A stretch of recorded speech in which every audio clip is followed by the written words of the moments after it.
కామారెడ్డి జిల్లా కేంద్రంలోని దేవి విహార్లో ప్రస్తుత శాసనమండలి సభ్యులు కూర రఘోత్తమ్ రెడ్డి ఉపాధ్యాయ ఎన్నికల ప్రచారం నిర్వహించారు.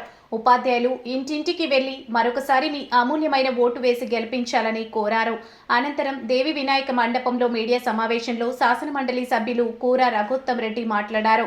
ఈ నెల 27వ తేదీ నాడు జరిగే ఉపాధ్యాయ శాసనమండలి ఎన్నికలకు ఒక ప్రత్యేకతను సంతరించుకుందని, ఎందుకంటే ఎప్పుడు ఉపాధ్యాయులు సంబంధించి ఉపాధ్యాయ శాసనమండలి ఎన్నికలు జరిగినా ఉపాధ్యాయుల సంఘాల మధ్య పోటీ వాతావరణం ఉండేదని, కానీ ఎమ్మెల్యే ఎంపీ ఎలక్షన్లో గెలిచిన తర్వాత కూడా ప్రజల్లో నిరంతరం సేవ చేయాల్సి ఉంటుందని, ఉపాధ్యాయ శాసన మండలి ఎన్నికలకు 25,000 ఓట్లు మాత్రమే ఉంటాయని, 10 నుంచి 20 కోట్లు ఖర్చు పెట్టి డైరెక్ట్గా శాసన మండలి కావచ్చు అని ఒక చెడ్డ ఆలోచనతోటి చాలా మంది ఆలోచిస్తున్నారని, రియల్ ఎస్టేట్ వ్యాపారం చేసే ఉపాధ్యాయులు పోటీ పడుతున్నారని, రాజకీయ పార్టీ వాళ్ళు రియల్ ఎస్టేట్ వ్యాపారం చేసేవారు కూడా ఈరోజు పోటీకి రావడం చాలా బాధాకరమైందని అన్నారు.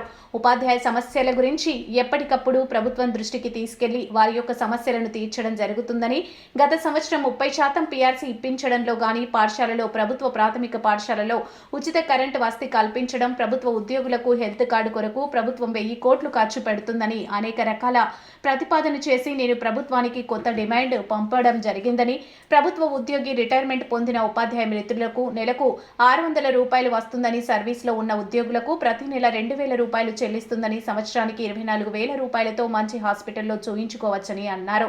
అందుకే నాకున్న 36 సంవత్సరాల అనుభవంతో, ప్రభుత్వం దగ్గర ప్రాతినిధ్యం వహించిన అనుభవంతో చెబుతున్నానని, మన డిమాండ్లను ప్రస్తావించడం జరిగింది. కాబట్టి మిత్రులారా, జాగ్రత్తగా ఆలోచించి నిర్లక్ష్యం చేస్తే చేయి జారిపోయే పరిస్థితి ఉందని, మీ యొక్క మంచి చెడు కార్యక్రమాల్లో నేను పాలు పంచుకోవడం జరుగుతుందని ఆదరించండి, అభిమానించండి. ఉపాధ్యాయులకు శాసన మండలి అభ్యర్థిగా మీ ప్రాతినిధ్య ఓటు 1వ నంబర్ బ్యాలెట్ పేపర్లో నా యొక్క సీరియల్ 6 ఉంటుందని, మీ అమూల్యమైన ఓటు వేసి నన్ను గెలిపించగలరని కోరుచున్నానని అన్నారు. ఈ కార్యక్రమంలో పిఆర్టీయూ జిల్లా అధ్యక్షులు అంబీర్ మనోహర్ రావు, జిల్లా ప్రధాన కార్యదర్శి లక్ష్మీరాజం, టీయూటీఎఫ్ రాష్ట్ర నాయకులు రాజేష్, ఎస్టీయూ జిల్లా అధ్యక్షులు హనుమంత్ రెడ్డి, ప్రధాన రాములు, టీయూటీఎఫ్ అధ్యక్షులు రాజయ్య, ఉపాధ్యాయులు ప్రభాకర్, లెనిన్, వెంకట్, ఆనంద్, కృష్ణారెడ్డి, మారుతి పాల్గొన్నారు.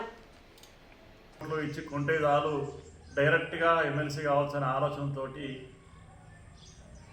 ఒక చెడ్డ ఆలోచనతో మా వ్యవస్థను నిర్వీర్యం చేయడానికి ఒక కుట్ర పన్నుతూ ఇవాళ పోటీలో ఉన్నారు. ఎందుకంటే గౌరవనీయులు పెద్దలు బిఆర్ అంబేద్కర్ గారు ఏ వృత్తికి కల్పించినటువంటి అవకాశం ఎవరు కడతారు? మా హెడ్ మాస్టర్ కడతారా? ప్రిన్సిపాల్ కడతారా? గవర్నమెంట్ కట్టాల్సిన కరెంటు బిల్లు ఫ్రీ ఇవ్వకుండా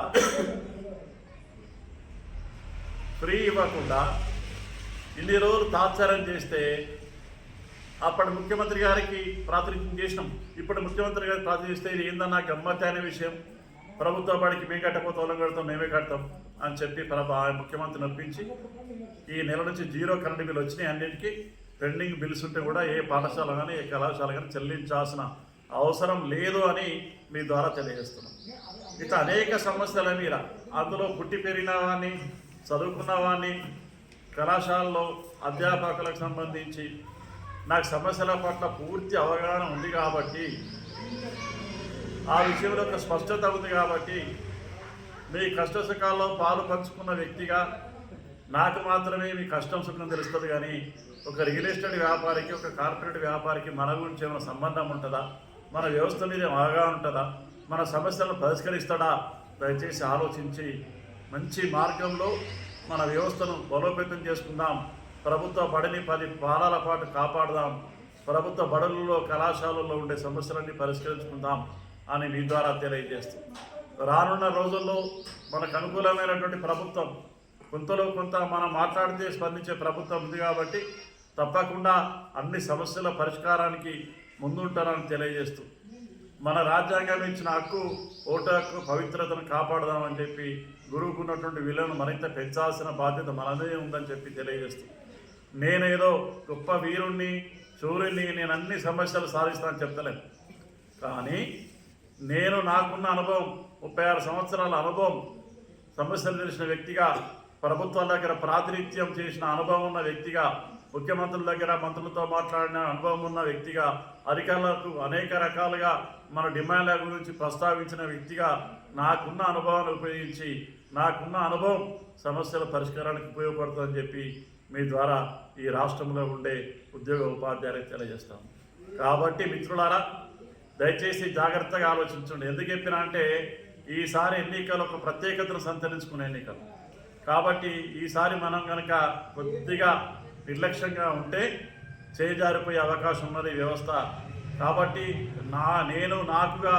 నేను గొప్పడిగా చెప్పుకోవట్లేదు, కానీ తప్పకుండా అవకాశం ఇస్తే మీ సేవలో నిరంతరం ఉంటానని చెప్పి మీరు ఇచ్చినటువంటి సమయాన్ని కూడా ఏ అంశంలో కూడా మీ మంచి కార్యక్రమాలు కానీ చెడు కార్యక్రమం కానీ ప్రతిరోజు దాదాపు 300 కిలోమీటర్లు ప్రయాణం చేసి మీ మంచి చెడులో పంచుకునే వ్యక్తిగా నన్ను ఆదరించండి, అభిమానించండి.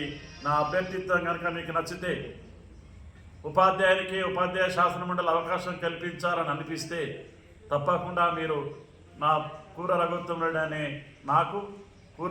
రెడ్డి అనే నా పేరు ఎదురుగా 1వ నంబర్ మొదటి ప్రాయంతో ఓటు వేసి అభిమానించాల్సిందిగా, ఆదరించాల్సిందిగా ఉపాధ్యాయుల్ని, అధ్యాపకుల్ని అభ్యర్థిస్తూ నా బ్యాలెట్ పేపర్లో నా నంబర్ సీరియల్ నంబర్ 6లో ఉంది. 6కి ఎదురుగా కూర రఘుత్తం రెడ్డి ఉంటుంది, దానికి ఎదురుగా 1వ నంబర్ వేయాల్సిందిగా కోరుతూ ఈ అవకాశం. మైనార్టీ విద్యార్థులు చదివే నా పాఠశాలలో పనిచేసే ఉపాధ్యాయుని గురించి కానీ, నా పాఠశాలలో చదివే పేద పిల్లవాని గురించి కానీ, నా కళాశాలలో చదివే అధ్యాపకుల గురించి కానీ, కళాశాలలో విద్యార్థుల గురించి కానీ, వాళ్ళ స్థితిగతుల గురించి కానీ, వాళ్ళ కష్టాల గురించి కానీ కనీస అవగాహన లేని వాళ్ళు,